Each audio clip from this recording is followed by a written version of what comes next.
Pemirsa, dua pemalak sopir truk di eksit tol Kramasan, Palembang, Lampung diamankan polisi.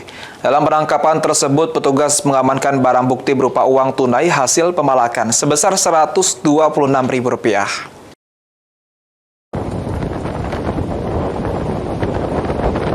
Usai menerima laporan dari seorang sopir truk yang mengaku dipaksa menyerahkan uang saat melintas di eksit tol Kramasan, jalur Palembang, Lampung, petugas polisi Polres Ogan Ilir langsung menuju lokasi.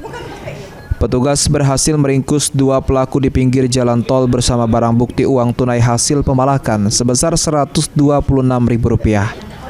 Kanit Turjawali Samapta Polres Ogan Ilir, Aibda Beni Harmoko mengungkapkan identitas kedua pelaku berinisial S, warga Talang Nangka, dan I, warga Ibul Besar 1, Kecamatan Pemulutan. Modus yang digunakan kedua pelaku yakni berpura-pura menjadi pengamen dan pembersih debu kaca kendaraan. Dengan mengetuk kaca maupun bodi truk, pelaku memaksa sopir memberikan sejumlah uang. Guna pemeriksaan lebih lanjut dan mempertanggungjawabkan perbuatannya, kedua pelaku dibawa ke Mapolres Ogan Ilir. Kami dari patroli persisi mengamankan juga masyarakat melakukan pungutan liar, jadi yang tidak resmi.